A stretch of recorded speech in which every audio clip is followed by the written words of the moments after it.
So, there are elements of staffing process. There are three main elements of staffing process. First is recruitment and इसके बाद दो और आएंगे. तो पहले हम स्टेप बाय स्टेप चलेंगे. Will study first recruitment. What is recruitment हम पहले ही जान चुके हैं रिक्रूटमेंट क्या होता है. हम अब इसके एलिमेंट्स के अंदर देखेंगे. रिक्रूटमेंट वही प्रोसेस है जिसमें हम वेलकम करते हैं जॉब एप्लीकेशंस को, कि कोई भी जो है जॉब करना चाहता है वो जॉब एप्लीकेशन दे सकता है और उसके बाद सारी प्रोसेस शुरू होती. तो under the elements of recruitment the process of recruitment involve following step. Identification of different source of manpower, assessment of validity of the source, choosing the best source of recruitment, inviting application from candidates. सबसे पहले identification of different source of man power. सबसे पहले आप identify कीजिए कि हमारे पास कितने सारे सोर्स हैं मैन पावर के.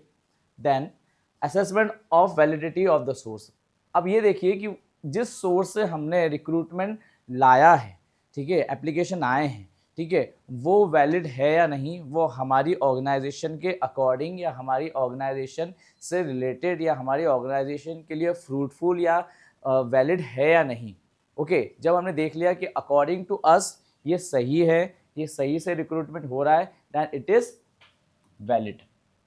Choosing the best source of recruitment. हमने सारे जो है टाइप्स देखे, उसमें से जो बेस्ट हैं, जो हमारे अकॉर्डिंग है, हमारे लिए है या हम उसमें कंफर्टेबल है, तो वो चूज करते हैं हम. Then inviting application from candidates. जब हमने चूज कर ली रिक्रूटमेंट की जो प्रोसेस है या रिक्रूटमेंट का जो बेस्ट सोर्स है, सॉरी, तो उसके बाद क्या करेंगे हम, जॉब एप्लीकेशन क्या करेंगे, इनवाइट करेंगे. तो कौन कौन से सोर्स होते हैं, let's see types of sources of recruitment. First is internal. Internal, अब इंटरनल सोर्स कैसा होगा, मतलब हमारे ऑर्गेनाइजेशन के अंदर रहते हुए, ठीक है, हम अंदर से ही किसी को रिक्रूट कर रहे हैं. ठीक है, मतलब क्या कर रहा था कि कोई जो है एम्प्लॉय है वो ऑलरेडी हमारे ऑर्गेनाइजेशन में काम कर रहा है और काम करते हुए क्या हुआ है, हमने उसको क्या दे दी, पदोन्नति दे दी, ठीक है, प्रमोट कर दिया, या किसी और जो है ब्रांच में हमने उसे भेज दिया. जैसे अधिकतर गवर्नमेंट जॉब में होता है जो तबादले होते हैं, हिंदी में कहा जाए, ठीक है, तो दैट तबादले is kind of internal recruitment. Internal source of recruitment, it refers to recruitment of employees within the organization through transfer and promotion. Internal देखिए, जैसे मैंने कहा आपको ट्रांसफर एंड प्रमोशन, तबादले मीन्स ट्रांसफर एंड प्रमोशन मतलब पदोन्नति. तो इसके माध्यम से क्या कर रहे हैं, अकॉर्डिंग टू दिस हम क्या कर रहे हैं, हमारे ही किसी और ब्रांच की जो पोजीशन है खाली है हम वो भर रहे हैं. ठीक है, internal source of recruitment is very economical both in terms of money as well as time.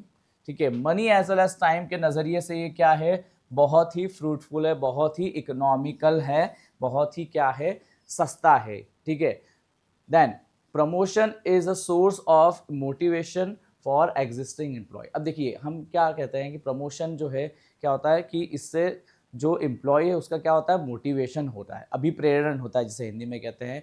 जो एम्प्लॉयज़ है अगर उनको प्रमोट किया जाए तो वो क्या हो जाते हैं, खुश हो जाते हैं, ओके कि हमने अच्छा काम किया इसलिए हमारे लिए अच्छा हो रहा है. सो रिक्रूटमेंट भी एक तरीका है जिसके माध्यम से हम क्या कर सकते हैं, प्रमोट कर सकते हैं. ठीक है, जैसे कि कोई कहीं जॉब कर रहा है, अब उसे किसी अच्छी जगह पे रिक्रूट कर दिया गया, सेम कंपनी में किसी अच्छी ब्रांच में हमने क्या कर दिया, उसे तबादला कर दिया. जैसे होता है ना गवर्नमेंट ऑर्गेनाइजेशन में कि जैसे मेरा होम टाउन अगर इंदौर है, ठीक है, फॉर एग्जांपल, और मैं कहीं बाहर बेंगलोर में काम कर रहा हूँ, अब मैं चाहता हूँ कि मुझे इंदौर में मुझे वापस जो है मेरा ट्रांसफ़र हो जाए, तो काइंड ऑफ प्रमोशन में हो सकता है कि मुझे होम टाउन पे डाल दिया जाए, तो ये क्या हो जाएगा, मैं प्रमोट हो जाऊँगा एक तरीके से देखा जाए. Now sources of internal recruitment. First is transfer, जैसे हम कह चुके हैं कि ट्रांसफ़र कर दिया, जो भी मैंने समझाया. देन प्रमोशन, जैसे कि मैंने बताया, पदोन्नति कर दी, ठीक है, अच्छी ब्रांच पर डाल दिया, अच्छे जगह पर डाल दिया, सो क्या हो जाएगा, आप प्रमोट हो जाओगे, आपकी पदोन्नति हो जाएगी. सो this is internal source of recruitment. मतलब कहीं पे जॉब की सेम कंपनी की कहीं किसी ब्रांच में जॉब की रिक्वायरमेंट है और हमने हमारे ही कंपनी की किसी एम्प्लॉय को ट्रांसफ़र करके या प्रमोट करके उस जगह पे उसे फिल करा दिया. तो this is the internal source of recruitment. Then हम क्या पढ़ रहे हैं, हम पढ़ रहे हैं एलिमेंट्स ऑफ स्टाफिंग प्रोसेस, जिसमें पहला हमने रिक्रूटमेंट देखा, नाउ और रिक्रूटमेंट के ही क्या कर रहे हैं, मेरिट्स एंड एडवांटेजेस देख रहे हैं, ठीक है। देन मोटिवेशन टू एम्प्लॉय, देखिए इस तरीके की चीज़ होती है तो एम्प्लॉयज़ को क्या होता है, एम्प्लॉयज़ मोटिवेट होते हैं, उनको क्या मिलता है, शाबाशी मिलती है, ठीक है। Promotion at higher level motivates existing employees to improve their performance, employees work with their commitment, loyalty and job satisfaction. Of course एक छोटे बच्चे को भी उसने अच्छा काम किया, उसको शाबाशी देंगे तो क्या हो जाएगा, सेम जो है बिहेवियर वो कंटिन्यू करता है। सेम विद द एम्प्लॉय, अच्छा काम करने पर प्रमोट किया जाए तो क्या हो जाएगा, वो उसी तरीके का बिहेवियर क्या करेगा, कंटिन्यू करेगा। पर इसका जो है अपोजिट, अगर अच्छा काम करने के पे भी अगर प्रमोशन नहीं मिलता है तो क्या होता है, एम्प्लॉय डिमोटिवेट होता है। सो हमें एम्प्लॉय को डिमोटिवेट नहीं करना है, मोटिवेट करना है, जिससे कि वो सेम टास्क करता रहे और कंपनी को ऐड ऑन करता रहे और कंपनी उसे ऐड ऑन करती रहेगी। नो नीड ऑफ ट्रेनिंग, अब ऐसी सिचुएशन में कोई ट्रेनिंग की ज़रूरत नहीं होती है क्योंकि ऑलरेडी वो बहुत अच्छा काम करते रहता है। Then adjustment of surplus staff, ठीक है, सरप्लस स्टाफ का एडजस्टमेंट मतलब क्या हो रहा है, किसी ब्रांच पे बहुत ज़्यादा एम्प्लॉयज़ हैं, एक्सेस एम्प्लॉयज़ हैं, और वहाँ पे अगर फॉर एग्जांपल काम नहीं है, ठीक है, तो काम कम हो गया और जो है एम्प्लॉयज़ ज़्यादा हो गए, तो ये ज़्यादा एम्प्लॉय है हम वहाँ पे भेज देंगे जहाँ पे बहुत ज़्यादा वर्क की रिक्वायरमेंट है या जहाँ पे जो है एम्प्लॉयज़ की रिक्वायरमेंट है, हम वहाँ भेज देंगे। तो इस सरप्लस स्टाफ को मेंटेन करने के लिए भी रिक्रूटमेंट ज़रूरी है। This is the merit of recruitment. Then economical, of course it's very economical, ठीक है, आपको कहीं एडवर्टीजमेंट देने की ज़रूरत नहीं है, आपको कहीं भी जो है कॉल करने की ज़रूरत नहीं है, आप इंटरनली अपने ही कंपनी के एम्प्लॉय को, अब देखिए अपने ही कंपनी के एम्प्लॉय को वही जॉब देना ये बहुत अच्छा होता है। क्यों? क्योंकि आपको वर्क कल्चर सिखाना नहीं पड़ेगा, ठीक है, वो ऑलरेडी जानता है, ठीक है, पॉलिसी, फ्रेमवर्क, रूल्स, रेगुलेशन सिखाने की ज़रूरत नहीं है, वो सीखा सिखाया आया है। जैसे मैंने कहा ना कि नो नीड ऑफ ट्रेनिंग, वो ऑलरेडी सब जानता है, ठीक है। तो इससे क्या होगा, ये बहुत ही इकोनॉमिकल है, कंपनी का टाइम एंड मनी क्या होता है, वेस्ट नहीं होता है। ओके, देन डीमेरिट्स, अब डीमेरिट्स क्या हो सकते हैं, अगर इंटरनल सोर्स से जो है रिक्रूटमेंट चल रहा है तो डीमेरिट्स क्या क्या हो सकते हैं। First is restrict the fresh youngster, बिल्कुल सही। हाँ, जो है इकोनॉमी के तौर पे या ये कहूँ कि जो भारत के तौर पे ये एक खामी है कि क्या हो जाएगा कि जो यंगस्टर्स हैं, जो नए नए फ्रेशर्स हैं, उनको जॉब की क्या हो जाएगी, अपॉर्चुनिटी नहीं मिलेगी, क्योंकि क्या हो जाएगा कि हम इंटरनली ही क्या कर रहे हैं, रिक्रूट करते जा रहे हैं यंगस्टर्स को, न्यू जॉब सीकर्स को क्या हो जाएगा, अपॉर्चुनिटी नहीं मिलेगी। Then lack of initiative, in internal source of recruitment, promotion are based on seniority, employees take initiative to work efficiently or they become lethargic। Okay, अब क्या हो जाएगा, लैक ऑफ इनिशिएटिव, क्या हो जाएगा, इनिशिएटिव कम लेंगे लोग, ठीक है, मैं जहाँ हूँ अच्छे से काम कर रहा हूँ, मुझे कहीं और जाने की ज़रूरत नहीं है, मैं ऐसा चाहता हूँ तो मैं क्या करूँगा, इनिशिएटिव कम लूँगा। क्यों? क्योंकि अगर मैंने इनिशिएटिव लिया तो क्या हो जाएगा, रिक्रूट हो जाऊँगा, प्रमोट कहीं और हो जाऊँगा, या फिर मेरा ट्रांसफ़र कहीं हो जाएगा, तो इनिशिएटिव लोग कम लेते हैं इसमें। Then not suitable for new enterprise, अब देखिए नया एंटरप्राइज है, एक ही जगह पर उसकी ब्रांच है फॉर एग्जांपल, तो वो इंटरनल रिक्रूटमेंट कैसे करेगा, उसकी कोई अदर ब्रांचेस तो है नहीं, ठीक है, और एक ही ब्रांच है, ठीक है, न्यू एंटरप्राइज है, तो इंटरनली कहाँ तक कर पाएगा, नहीं कर पाएगा, प्रमोट कर सकता है लेकिन ट्रांसफ़र पॉसिबल नहीं है।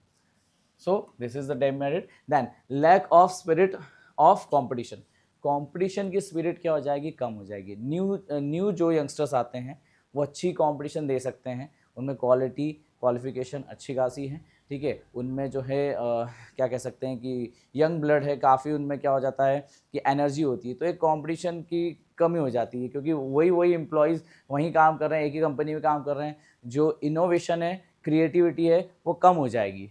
ओके, देन रिड्यूस प्रोडक्टिविटी, हो सकता है प्रोडक्टिविटी रिड्यूस हो जाए, क्योंकि क्या होता है कि आप जो यंग ब्लड्स को जो है मौका देते हो, ठीक है, तो क्या हो जाता है, प्रोडक्टिविटी इंक्रीज तो होती है, क्योंकि एक एनर्जी के साथ नया बंदा जो है काम करता है, क्योंकि उसे अपना पूरी लाइफ जो है बनानी है। सो इसी कारण से क्या हो जाता है कि प्रोडक्टिविटी कहीं ना कहीं कम होती है, क्योंकि जो जॉब कर रहा है वही कंपनी में प्रमोट हो रहा है या ट्रांसफ़र हो रहा है, सो वो सेम ही काम करता है, उसे कोई एज सच कोई इतना ज़्यादा जो स्पिरिट होती है या एनर्जी होती है वो इतनी ज़्यादा नहीं हो पाती, वो सेम चलती रहती है, तो प्रोडक्टिविटी में कहीं ना कहीं जो है क्या होता है, इफेक्ट आता है।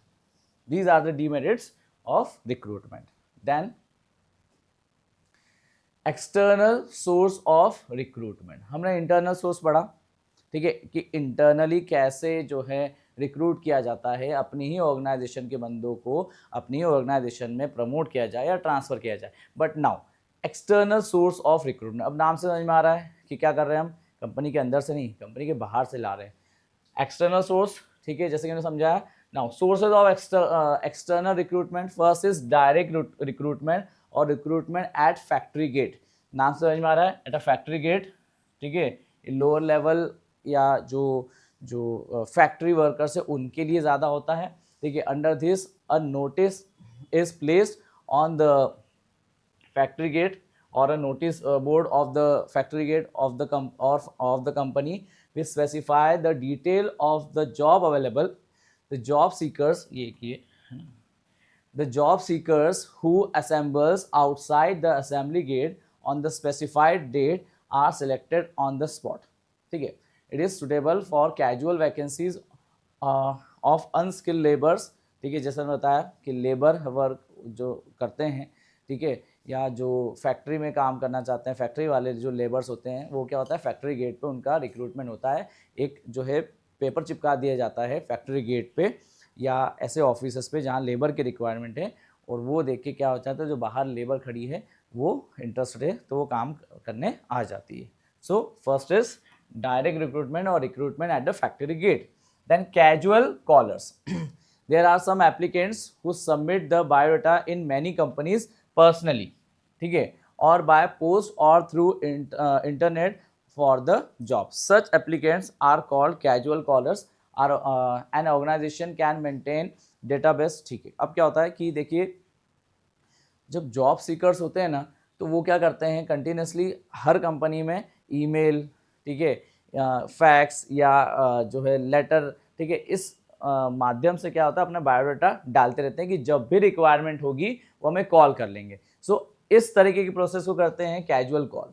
अब क्या हो जाएगा, मान लीजिए कि कंपनी में किसी दिन जो है जॉब की रिक्वायरमेंट आई, ठीक है, तो कंपनी क्या करेगी, सबसे पहले क्या करेगी कि इस तरीके से एडवर्टीजमेंट या कुछ करने से पहले वो क्या करेगी, जो पहले का ईमेल्स पड़े हैं या पहले के जो बायोडाटा पर्सनली आके दिए हुए हैं कुछ जॉब सीकर्स, उनकी फ़ाइल निकाली जाएगी, उनकी फ़ाइल मेंटेन की जाती है, उनकी फ़ाइल निकाली जाएगी, उनमें देखा जाएगा कि अकॉर्डिंग टू द कंपनी क्या ऐसे जॉब सीकर्स हैं, तो अगर हैं तो उन्हें रिक्रूट कर दिया जाता है। Most of the time school colleges की जो भर्तियां होती है उसमें भी होता है, प्राइवेट स्कूल कॉलेजेस में, कि जो जॉब चाहता है वो मोस्ट ऑफ द स्कूल्स में, जो अच्छे स्कूल है उसमें ईमेल डाल देता है या अपना सीवी डाल देता है, और जब उन्हें उस सब्जेक्ट की टीचर की ज़रूरत रहती है तो वो कॉल करते हैं। सेम विद द कंपनी, ऐसा ही होता है।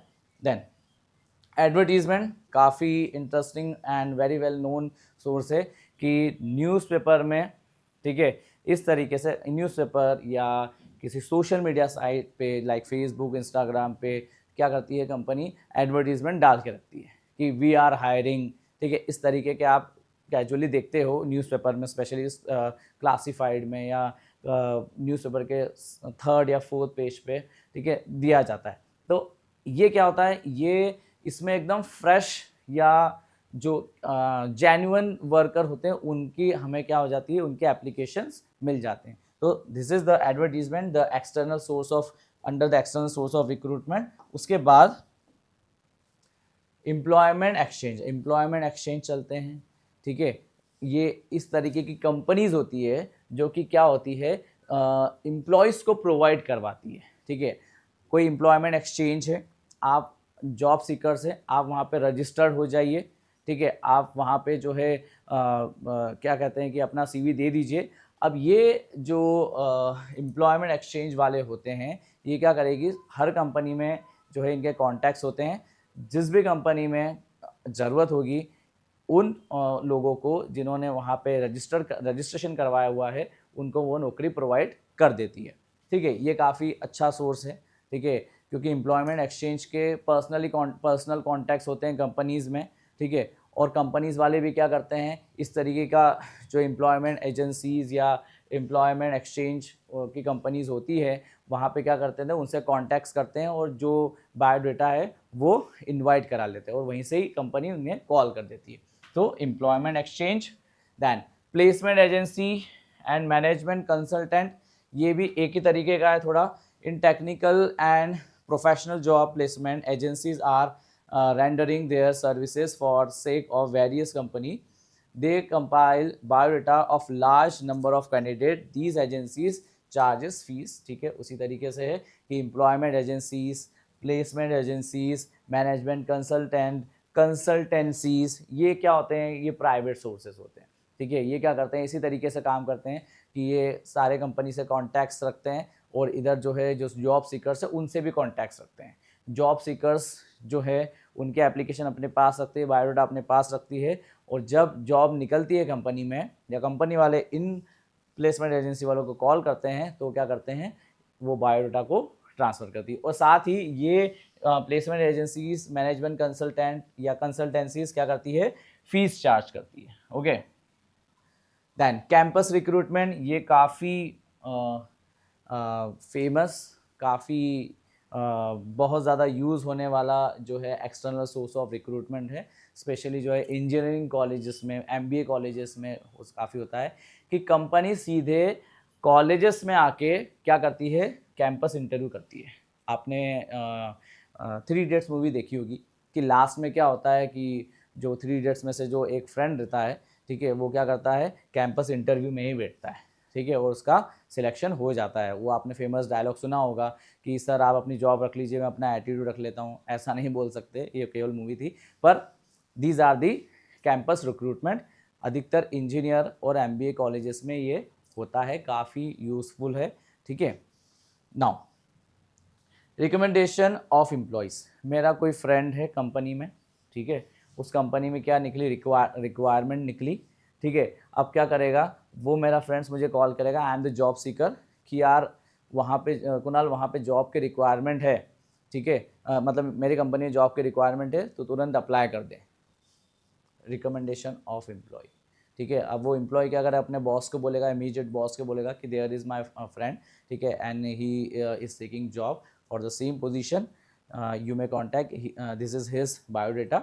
सो वो क्या करेंगे, कॉल कर देंगे। अब ये क्या होता है, ये काफ़ी फेथफुल वाली चीज़ होती है कि जो ऑलरेडी काम कर रहा है एम्प्लॉय, ठीक है, ऑफकोर्स वो अच्छे से काम कर रहा है, वो एम्प्लॉय है, तो क्या होता है कि एक सपोर्ट होता है, ठीक है, एक ऑथेंटिसिटी होती है, विश्वसनीयता होती है ऐसी चीज़ में, ठीक है। नाउ लेबर कॉन्ट्रैक्टर्स होते हैं, ठीक है, जो बल्क में लेबर को प्रोवाइड कर देते हैं। आपको केवल उन कॉन्ट्रैक्टर्स को कॉल करना है और क्या हो जाएगा, आप उनके पास जो लेबर अवेलेबल है वो क्या कर देगी, वहाँ पे प्रोवाइड कर देगी।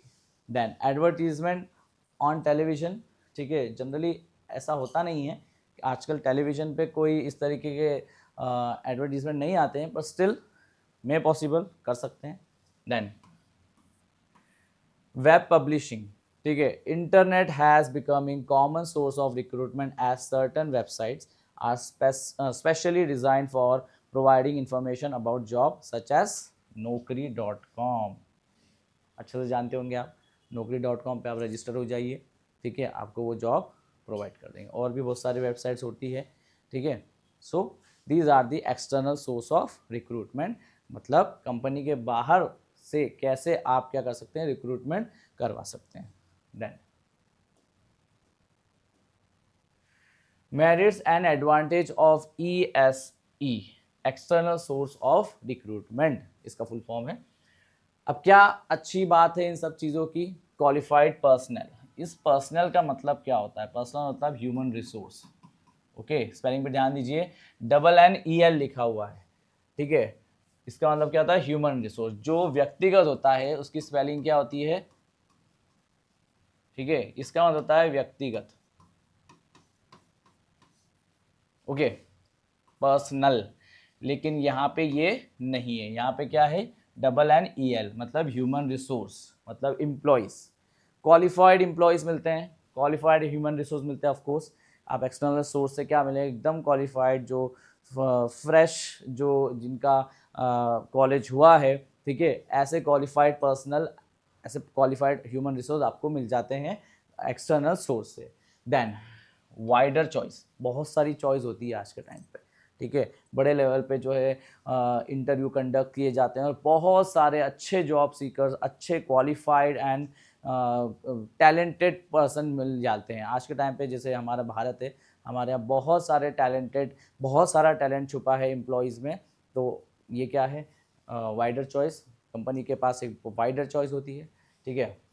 Fresh talent, of course experience नहीं, पर फ्रेश टैलेंट। ये आज का वो ज़माना नहीं है कि जब हमें क्या चाहिए कि इंटरव्यू में पूछ रहा है कि भाई साहब आपको जो है एक्सपीरियंस है क्या, नहीं एक्सपीरियंस है तो ही लेंगे, नहीं। आज का समय बिल्कुल ऐसा नहीं है, स्पेशली आईटी फर्म्स में फ्रेश जो टैलेंट है, मतलब जो बिल्कुल एक्सपीरियंस है ही नहीं, बिल्कुल कॉलेज से पास आउट हुए हैं, उनको लिया जाता है। और वाई इज़ इट सो, इसीलिए लिया जाता है क्योंकि इनमें बहुत एनर्जी, काम करने के लिए बहुत इनका जो है बिलोंगिंग होते हैं ये लोग कंपनी के लिए, और क्या होता है इनका अपना करियर बनाता है। तो ये बहुत हार्ड वर्क से, बहुत मेहनत से और बहुत इंटेंटली काम करते हैं। दैट्स वाई फ्रेश टैलेंट हमें मिलता है, जो काफ़ी कॉन्फिडेंट होते हैं, काफ़ी बोल्ड होते हैं, काफ़ी डायनामिक होते हैं, ठीक है। तो ऐसे यंगस्टर्स को का जो है पर्सनल या ह्यूमन रिसोर्स हमें मिलता है, ठीक है, जो कि कंपनी के लिए बहुत ही अच्छा है। आप जैसे TCS, इन्फोसिस में जाइए, सारे यंगस्टर्स रहते हैं, और ये सारे यंगस्टर्स कैंपस इंटरव्यू से लाए हुए होते हैं, जो कॉलेज जिनका पास आउट भी नहीं है, और उनको जो है सिलेक्ट कर लिया गया है, और जब पास आउट हो जाएंगे वो, तो वो ज्वाइन कर लेंगे। सो इतने फ्रेश पर्सनल को जो है कंपनी में रखा जाता है, ठीक है, जो कि बहुत एनर्जी के साथ, बहुत क्रिएटिविटी, इनोवेशन के साथ काम करते हैं। Okay, so this is the world of innovation and creativity, ठीक है। So this is the thing. Then competitive spirit, of course there is competition between existing employees and new staff। क्या होता है, एक तरीके का कंपटीशन बनता है। अब न्यू स्टाफ क्या होता है कि ओल्ड स्टाफ क्या होता है, वो ओल्ड स्कूल टाइम, मतलब पुराने रीति रिवाज से काम करता रहता है। पर जैसे नया स्टाफ आता है with new energy, new confident, dynamic personality, तो क्या होता है, ओल्ड स्टाफ भी क्या करता है, कॉम्पिटिटिव की एक फीलिंग उनके अंदर आती है, ठीक है। तो वो क्या करते हैं, वो भी, पुराने लोग भी क्या करते हैं, अच्छे से काम करने की कोशिश करते हैं कि नए लोग हमारी जगह ना ले ले। तो इस तरीके की अगर कॉम्पिटिशन होती है, तो ये कॉम्पिटिशन गलत नहीं है in the point of view of company.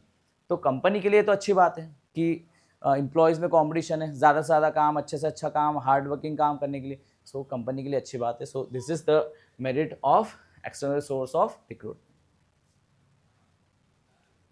Now demerits, क्या डीमेरिट्स हो सकती है, क्या खामियां हो सकती है, क्या कमियां हो सकती है। डिससेटिस्फैक्शन अमंग एग्जिस्टेंट स्टाफ हो सकता है। क्या होता है कि नए स्टाफ में फ्रेश ब्लड को रखा है एम्प्लॉय में, सॉरी कंपनी में, और उसको फॉर एग्जांपल ज़्यादा सैलरी या एग्जिस्टिंग एम्प्लॉय के इक्विवेलेंट सैलरी पे रखा गया। अब क्या हो जाएगा, dissatisfaction among the existing staff, मतलब जो काम कर रहे हैं वो क्या हो जाएंगे, असंतुष्ट हो जाएंगे, डिससेटिस्फाइड हो जाएंगे, ठीक है। Lengthy process, external source of recruitment काफ़ी लेंदी प्रोसेस है, काफ़ी टाइम कंज्यूमिंग प्रोसेस है, काफ़ी लंबी प्रोसेस है, ठीक है। तो इसमें क्या होता है, कंपनी का टाइम और पैसा दोनों जाता है, ठीक है। अब ऐसे टाइम पे जहाँ कंपनी में एक प्रिंसिपल पे काम करते हैं कि टाइम इज़ मनी, अब ऐसी सिचुएशन में अगर लंबी प्रोसेस होगी तो क्या होगा, ऑफ कोर्स टाइम वेस्ट होगा, कॉस्ट ज़्यादा लगी, सो कॉस्ट ज़्यादा लगेगी, कॉस्टली प्रोसेस, ठीक है। टाइम दिया मतलब कॉस्ट दी। So these are the demerits of external source of recruitment. Selection, recruitment के बाद क्या आता है, सिलेक्शन। रिक्रूट करना मतलब एप्लीकेशंस आपने ले ली है, ठीक है, दिस इज पॉजिटिव, सारी एप्लीकेशन ले ली आपने, किसी को भी मना नहीं किया। बट नाउ सिलेक्शन, अब उनमें से सिलेक्ट करेंगे, ठीक है। For example external source of recruitment, advertisement के उससे सभी ने जो है, जो भी जॉब सीकर्स है, जो भी इंटरेस्टेड है जॉब करने के लिए, सब ने एप्लीकेशंस दी, ठीक है, सब ने एप्लीकेशन दी, ठीक है। ये सारे लोगों ने क्या किया, एप्लीकेशंस दी। लेकिन being a employer, being a owner, ठीक है, बीइंग अ मैनेजर, क्या मैं सभी को ले लूँगा? नहीं, मैं क्या करूँगा, इसमें से कुछ ही को सिलेक्ट करूँगा जो मेरे कंपनी में काम करने के लायक हैं या जो बेस्ट है। ठीक है, this is selection. Process of selection, preliminary scanning. Preliminary scanning का मतलब क्या हो जाएगा कि भाई साहब आपने एप्लीकेशंस दी, जॉब एप्लीकेशंस दी, सीवी जो है रिज्यूम दिया, तो फर्स्ट स्टेज में ही आपका जो एप्लीकेशन या आपको बायोडाटा देख के आपको जो है आगे वाले राउंड में भेज दिया जाएगा या वहीं से ही आपका जो एप्लीकेशन है वो रिजेक्ट कर दी जाएगी। ठीक है, प्रिलिमिनरी स्कैनिंग। ठीक है, जो जो जूनियर ह्यूमन रिसोर्स डिपार्टमेंट के जो एम्प्लॉय होते हैं वो ये चेक करते हैं। ठीक है, जैसे आपने क्या मांगा, आपने मांगा MBA with several some university. ठीक है, आपने ऐसी यूनिवर्सिटी से अप्लाई कर दिया है कि जो उनके लिस्ट में नाम है ही नहीं, तो आप वहीं पे ही रिजेक्ट हो गए हो। ठीक है, कई सारी यूनिवर्सिटी होती है जो कई कंपनी में क्या हो जाती है, बैन होती है। ठीक है, कि इस यूनिवर्सिटी से अगर पास आउट आया है कोई तो हम उसे नहीं लेंगे। तो आपके अगर जॉब एप्लीकेशन में ऐसी कोई यूनिवर्सिटी से आपने MBA किया है जो उस कंपनी में नहीं चलती है, हाँ हम यूनिवर्सिटी की बुराई नहीं कर रहे हैं, यूनिवर्सिटी सही हो सकती है, कुछ भी हो सकती है, पर उस कंपनी में वो उन्होंने उस यूनिवर्सिटी वालों को जो है रिजेक्ट कर रखा है, उस यूनिवर्सिटी को ही रिजेक्ट कर रखा है, वहाँ से किए हुए MBA को क्या करेंगे, रिजेक्ट कर देंगे। तो प्रीलिमिनरी स्कैनिंग, कैंडिडेट वहीं एलिमिनेट हो जाएगा। जो अनक्वालिफाइड है उनके नज़र से या अनफिट कैंडिडेट्स हैं। Okay, then section test, it is the process of measuring educational, ध्यान से सुनिएगा, educational, professional and other qualities of candidates. Therefore various type of test are conducted according to the job requirement. Various type of test are, देखिए अब selection section test, section test नहीं है ये selection test है ये। Okay, selection test. अब भैया आपकी जो है जॉब एप्लीकेशन उन्होंने कंसिडर कर ली है, एक्सेप्ट कर ली है, तो आपका सिलेक्शन नहीं हो जाएगा, अभी आपको एक प्रोसेस से गुजरना है। ठीक है, उसके अंदर जो है सेकंड जो स्टेप है सिलेक्शन टेस्ट। अब आपके एजुकेशनल, प्रोफेशनल और मैथमेटिकल, डिसीजन मेकिंग, ठीक है, इंग्लिश, ठीक है, उसके बाद एप्टीट्यूड, ये सब क्या हो जाएगा, चेक किया जाएगा with the help of many test लिया जाएगा आपको, रिटर्न, ओरल, जो भी हो सकता है। जैसे हमने सारे टेस्ट दिए हुए हैं यहाँ पे, एक एक करके समझते हैं। सबसे पहला क्या होता है, इंटेलिजेंस टेस्ट।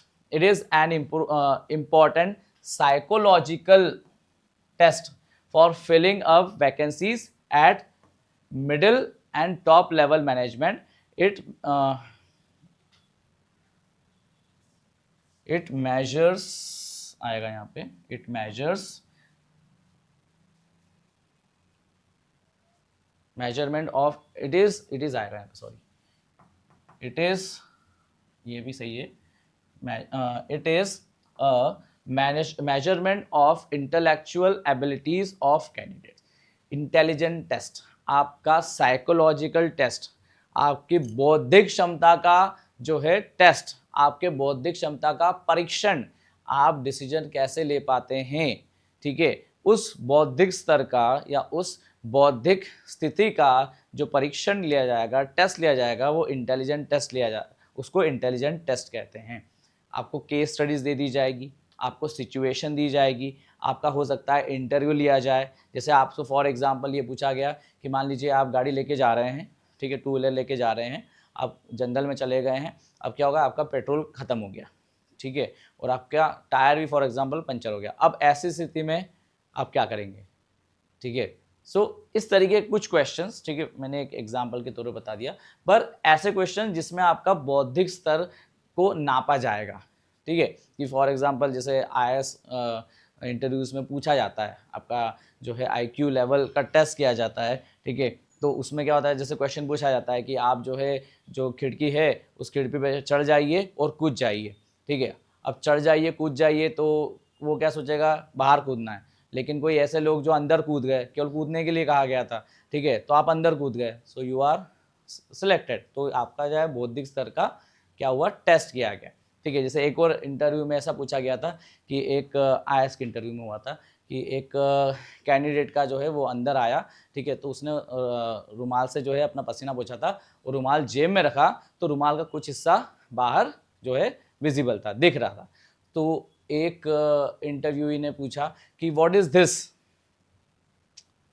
उस रुमाल को देख के पूछा एक इंटरव्यू ने कि व्हाट इज दिस, ठीक है, तो उसने क्या कहा कि दिस इज डेमोन्स्ट्रेटिव नाउन, ठीक है, pronoun, this is demonstrative pronoun. अब उसने पूछा क्या व्हाट इज दिस, तो 80% लोग क्या बोलते हैं दिस इज हैंकरचीफ, उसने क्या बोला दिस इज डेमोन्स्ट्रेटिव प्रोनाउन। तो ये क्या है, इंटेलिजेंस टेस्ट कहलाता है, ठीक है, आपका बौद्धिक स्तर का पता लगाया जाता है इसमें। देन एप्टीट्यूड टेस्ट, एप्टीट्यूड आप लोग सब अच्छे से जानते होंगे। इसके अंदर आपका क्या किया जाएगा, इसमें आपका जो क्वालिफिकेशन जो जो जो है मैथ्स रीजनिंग इसका टेस्ट लिया जाएगा, ठीक है। It is a suitable for higher position, it is measurement individual potential for learning new skills and developing new qualities, it helps in future success of candidate, okay। then personality test, personality का मतलब ये नहीं है कि कोई 6 feet है height, अच्छे खासे डोले शोले बने हुए हैं, वॉक टॉक अच्छा करता है, वो पर्सनैलिटी की बात नहीं चल रही है। It is suitable for managerial personal, HR, ठीक है। It is evaluation of, sorry, it is an evaluation of individuals emotional ability, maturity, value system. It is difficult to design these type of test। देखिए इसमें आपकी maturity और emotional stability का test किया जाएगा। Maturity, कितने मैच्योर हैं आप, ठीक है, कैसे डिसीजन लेते हैं आप, ठीक है, आपका साइकोलॉजिकल जो स्टैंड है वो कहाँ है, दैट कॉल पर्सनैलिटी, ठीक है। पर्सनैलिटी एक बहुत वाइडर टर्म है, लेकिन यहाँ पे हम किसकी बात कर रहे हैं, maturity and emotional stability.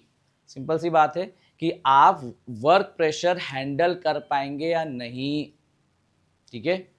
Work pressure, of course आप जॉब कर रहे हैं तो ऑफकोर्स वर्क प्रेशर आएगा।